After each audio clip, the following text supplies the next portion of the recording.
எல்லோருக்கும் வணக்கம்.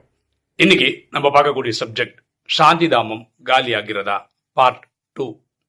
சில தினங்களுக்கு முன்னாடி இந்த வீடியோ போட்டிருந்தோம், சாந்தி தாமம் காலி ஆகிறதா அப்படின்னு. அந்த வீடியோ பார்த்துட்டு எனக்கு வாட்ஸ்அப்பில் பர்சனலாக ஒரு ஆத்மா ஒரு கேள்வி கேட்டிருந்தாங்க. வானிலை இப்படி வந்திருக்கு, அதாவது இப்போ சாந்தி தாமம் ஆல்மோஸ்ட் காலி ஆகிடுச்சு, நான் மட்டும்தான் இருக்கிறேன் அப்படின்னு பரமாத்மா சொல்கிற மாதிரி வந்திருக்கு. நீங்கள் என்னடா இன்றைக்கும் சாந்தி தாமத்திலேருந்து ஆத்மாக்கள் இறங்கி வர்ற மாதிரி சொல்லியிருக்கீங்களே, இதை பற்றி ஒரு விளக்கம் நீங்கள் கொடுக்க முடியுமா அப்படின்னு கேட்டிருந்தாங்க. அவங்களுக்கு வாட்ஸ்அப்லேயே நான் தகவல் கொடுத்துட்டேன். இருந்தாலும் அது ஒரு வீடியோவாகவே திருப்பியும் ப்ரெசென்ட் பண்ணலாம், மிஸ் பண்ணது அதெல்லாம் சேர்த்து சொல்லலாம் அப்படின்றது தான் இந்த வீடியோட நோக்கம். அதுக்கு முன்னாடி அந்த வீடியோவில் சொன்ன பல தகவல்களுக்கு மேலேயும் சில தகவல் சொல்ல வேண்டி இருக்கு, அதை நம்ம இப்போ சொல்லிடுவோம். அந்த வீடியோவில் என்ன சொல்லியிருப்போம், 2020 பாப்புலேஷன் என்ன இருந்தது, 2025 பாப்புலேஷன் என்ன இருந்தது, இதை வச்சு நம்ம ஜனத்தொகை கூடுதா குறையுதான்லாம் டிஸ்கஸ் பண்ணிட்டு இருந்தோம். அதை ரிமைண்ட் பண்ணுறேன் திரும்ப ஒரு வாட்டி, இதுவும் திரும்பி பார்த்து தான் சொல்லணும்.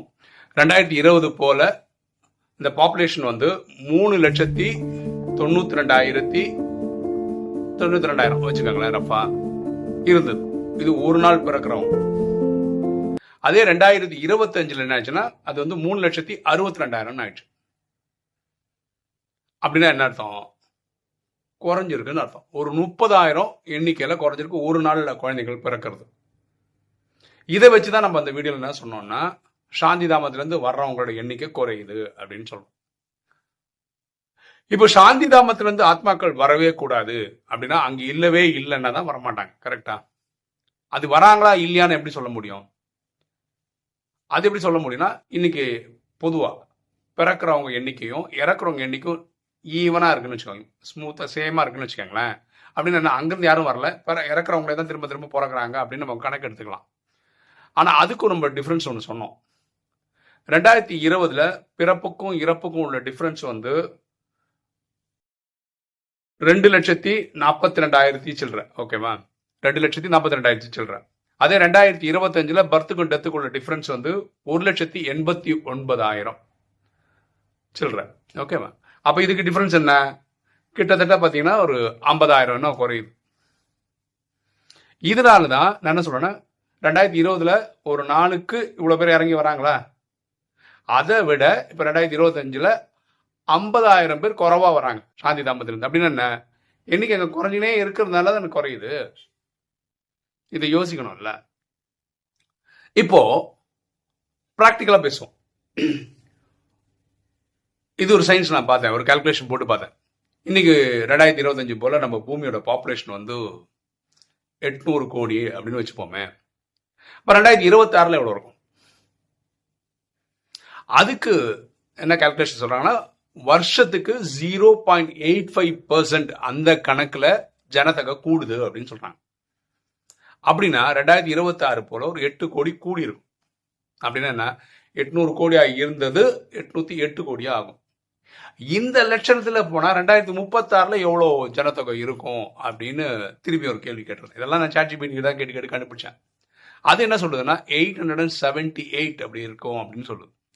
இது என்னன்னா 0.85 பர்த் ரேட்லயே போயிட்டே இருந்தா 8 அந்த இதுக்கு வரும். 0.85 குறைஞ்சினே வருதுன்றது நம்மளோட இது ஸ்டாண்டே. இப்போ இந்த வருஷம் 0.85 இருக்குன்னு வச்சுக்கோங்க, அடுத்த வாட்டி திருப்பி 0.85 இருந்ததுன்னா அது கன்சிஸ்டண்டா போயிட்டு இருக்குன்னு அர்த்தம். சாந்தி தாமத்து கரெக்டா 50,000 அந்த கணக்கில் ஆத்மாக்கள் வந்துட்டு இருக்காங்கன்னு அர்த்தம். அப்படி இருக்காது. அடுத்த வாட்டி பார்க்கும்போது 0.8 ஆகலாம், அதுக்கு அடுத்து 0.75 ஆகலாம். அப்படியே போய் போய் போய் போய் ஒரு குறிப்பிட்ட ஸ்டேஜில் சாந்தி தாமத்திலிருந்து வர்றதுக்கு ஆத்மாக்களே இருக்க மாட்டாங்க, இங்கே இறக்குறவங்க தான் திரும்ப மீண்டும் மறுபிறகு எடுப்பாங்க. அப்படி அது மாறி போயிடும், ஓகேவா? ஸோ நம்ம பொதுவாக நம்ம வீட்டில் நம்ம நிறைய இடத்துல சொல்லியிருக்கேன், 2036 900 crore இருக்காது, ஆனால் நமக்கு தெரியாது. அதனால நம்ம ஒரு ரஃபா அந்த குத்து மதிப்பு தான் சொல்றோம். அப்போ இப்போ 0.85 போனா இப்போ பூமியோட ஜனதொகை 800 கோடியா இருந்தா 878 இது வரும்.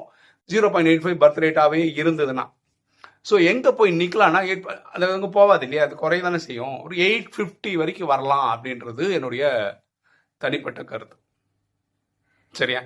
அது அடுத்த ஒரு ஆணித்தரமான ஒரு விஷயம் என்னன்னா, ஜனத்தொகை குறையுதுன்றதுக்கு ஒரு இது என்னன்னா, இதே எக்ஸாம்பிள் வச்சுப்போம். 800 கோடி பேர் இருக்காங்க, ஓகே? அப்போ இன்னைக்கு நிலவரத்துல ஒரு நாளுக்கு இறக்குறவங்க 1,72,000. ஓகேவா? அப்போ நம்ம அடுத்த வருஷத்துக்கு நம்ம என்ன சொன்னோம், ஒரு 8 கோடி கூடும். கரெக்டா? அந்த 8 கோடி கூடுனா சாவுறவங்க எண்ணிக்கை ஜாஸ்தி ஆகும்ல, கண்டிப்பாக ஜாஸ்தி ஆகணும்ல. ஏன்னா ஜனத்தொகை ஜாஸ்தி, அதே பர்சன்டேஜ்லாம் சாவுறாங்கன்னா ஜனத்தை. அதனால தான் நம்ம என்ன சொன்னோம், 2020 நமக்கு ஸ்டாட்டிஸ்டிக்ஸ் படி ஒரு நாளுக்கு 1.5 லட்சம் பேர் இறந்தாங்க. அது ஸ்டாட்டிஸ்டிக்ஸ். 2025 இறக்குறவங்களோட எண்ணிக்கை வந்து 1,72,000, 22,000 பேர் எக்ஸ்ட்ராவா சாகுறாங்க. அப்போ நம்ம என்ன சொல்லுவோம், ஐயோ நிறைய பேர் சாகுறாங்க போல இருக்கு. அப்படி இல்லை, ஜனத்துக்கும் கூடுது இல்லை. அந்த கம்பேரிட்டிவ் ஸ்கேலில் அன்னைக்கு 1,72,000 பேர் இறந்தாங்க ஒரு நாளுக்கு அப்படின்றது கணக்கு. ஓகே, ஆக்சுவலாக பார்த்தீங்கன்னா டெக்னாலஜி கூட கூட கூட மனிதன் நிறைய நாள் வாழ்கிறான். ஓகே, அவ்வளோ சீக்கிரம் சாவு விடுறது இல்லை. அந்த மாதிரி அந்த அளவுக்கு மெடிசனோட இது வந்துருச்சு. அதே மாதிரி இன்னைக்கு பர்த் ரேட் வந்து 800 கோடி பேர் இருக்காங்கன்னு வச்சுக்கோங்க. 800 கோடி பேர் சேர்ந்து தான் குழந்தைங்கள, ஐ மீன் அதில் திருமண வயசில் கல்யாணம் பண்ணிக்கிற வயசில் இருக்கவங்க தான் குழந்தை பெற்றுக்க போகிறாங்க. அது அடுத்த வருஷம் போகும்போது அது கரெக்டாக அது மாதிரி கூடணும்ல. அடுத்த வருஷம் 808 கோடி ஆனால் பர்த் ரேட் கூடணும்ல. இங்கே தான் சொல்லுவோம் பர்த் ரேட் குறையுதுன்னு சொல்லுவோம். 2020 இருந்த பர்த் ரேட் இல்லை 2025. பொதுவாகவே உலகத்தில் இருக்கிறவங்களுக்கெல்லாம் இன்ட்ரெஸ்ட் குறைஞ்சிச்சு குழந்தை பெற்றுக்கிறதுல. அது ஏற்கனவே நம்ம அன்றைக்கி சொன்னோம். ஈஜிப்டில் வந்து ஸ்கூல்ஸ் வந்து 500 ஸ்கூல்ஸ் க்ளோஸ் பண்ணிட்டாங்க. இதே தான் சவுத் கொரியாவில் நடக்குது, ஜப்பானில் நடக்குது. நிறைய நாட்டில் வந்து காசு தராங்க, என் குழந்தை எப்படியாவது பெற்றுக்காங்க. நீங்கள் 3 குழந்தை பார்த்தீங்கன்னா கவர்மெண்ட்டே எல்லா குழந்தையும் படிக்க வைக்கும். அந்த மாதிரிலாம் நிறைய ஸ்கீம் கொண்டு வராங்க. அப்பவும் மக்கள் இதெல்லாம் விரும்புறது கிடையாது. ஸோ அது எங்கே போகுது, இந்த இடத்துக்கு தான் போகுது. அதாவது மேலேருந்து வர்ற எண்ணிக்கை குறைஞ்சிக்கிட்டே வருது. இப்போ இந்த கேள்விக்கு அவங்க கேட்ட கேள்விக்கு நம்ம எதையும் பதில் சொல்லலை. அந்த என்ன கேள்வி, பரமாத்மா வானிலை இப்படி சொல்லியிருக்காரு, அப்போ நீங்க மட்டும் ஏன் இப்படி சொல்றீங்க அப்படின்னு. இப்போ பரமாத்மா என்ன சொல்றாரு, மொத்தமாக காலி ஆயிடுச்சுன்னு சொல்றாரா? ஃபார் எக்ஸாம்பிள் சொல்ல பாருங்க, இப்போ நான் வீடியோவில் நிறைய வாட்டி சொல்றேன், என் பொண்ணுக்கு வந்து 2 பேரும் காலேஜ் படிக்கிறாங்க, 90% மார்க் எடுத்திருக்காங்க அப்படின்னு. எம்பிசியில் என் பசங்களுக்கு வந்து 90% மார்க் இல்லை. அவங்களுக்கு எவ்வளோ இருக்கும், 89.9 இருக்கும். அப்படி சொல்லும்போது 89.9 அவ்வளோ குத்து மதிப்பாக சொல்ல வேண்டிய அவசியம், கரெக்டாக அந்த மாதிரி சொல்லணும்னு அவசியம் இல்லைல்ல. ரவுண்டாக 90% மார்க் இருக்குன்னு நம்ம சொல்கிறோம். அந்த மாதிரி தான் பாபா சொல்கிறார். ஜகஜோதியாக இருந்த சாந்திதாமம் கிட்டத்தட்ட 850 கோடி மக்கள் இருக்க வேண்டிய சாந்திதாமத்தில் எல்லாம் நம்ம இங்கே பூமியில் இருக்கோம், அவர் மட்டும்தான் இருக்கிறாரு. இப்போ சொச்சந்தான் அங்கே இருக்காங்க. அப்போ 808 கோடினா நம்ம சொன்னபடியே 878 crore வச்சுக்கோங்க, 70-80 கோடி தான் இருக்காங்க. 800 கோடிக்கு மேலே இருந்த சாந்திதாமம் இப்போ வெறிச்சோடி 50-60 கோடி தான் ஆத்மாக்கள் இருக்காங்கன்னும் போது ஆல்மோஸ்ட் இல்லைன்ற மாதிரி தானே நம்ம சொல்கிறோம்.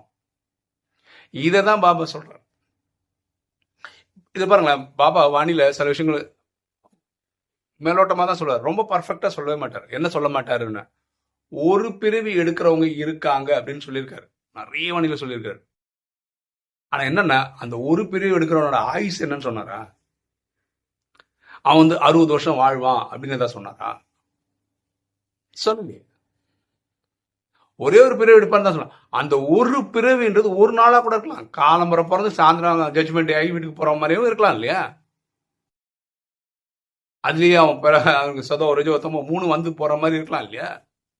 பிறக்கிறதே பணக்கார வீட்டில் பிறக்கிறான்னு வச்சுங்க, அது சதோ மதியானத்துக்குள்ளே வினாஷ் ஆகும்போது ஸ்லோவாக குறைஞ்சது சாயந்தரத்துக்குள்ளே முடிஞ்சு வீட்டுக்கு போக வேண்டியதுதான். இப்படியும் நடக்கலாம் இல்லையா? ஏன் நம்ம யோசிக்கக்கூடாது?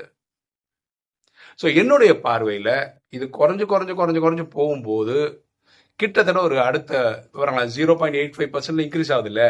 0.85% இன்க்ரீஸ் ஆகுது வந்து 0 ஆகிறதுக்கு எத்தனை வருஷம் எடுக்கும் தெரியல. அதுக்கு நான் ஆனால் இன்னொரு சாஃப்ட்வேர் ப்ரோக்ராம் பண்ணி கண்டுபிடிச்சி, இப்போ உங்களுக்கு பேசிகிட்டு இருக்கும்போது எனக்கு அந்த தாட் வருது, நான் கண்டுபிடிச்சோன்னா நான் சொல்கிறேன். ஓகே, இந்த லட்சத்தில் போனால் என்னைக்கு வந்து அது பிறப்பு இறப்பு வந்து சேம் ஆகிடும் அப்படின்னு நான் செக் பண்ணி சொல்கிறேன். அது ஆர்வத்தில் எனக்கு நமக்கு இதான ஆர்வம், நான் கண்டுபிடிச்சி நான் சொல்கிறேன். ஓகேவா? ஸோ அவங்க கேட்ட கேள்விக்கு பதில் இதுதான். பரமாத்மா என்ன சொல்கிறார், ஆல்மோஸ்ட் எல்லாம் கிளம்பி போயிட்டாங்க. ஒரு வானிலை என்ன சொல்கிறாரு, வீடு வெறிச்சோடி இருக்குது, அதனால் நான் வந்து என் குழந்தைங்களுக்கு திரும்பி வீட்டுக்கு கூட்டிகிட்டு போகிறேன்.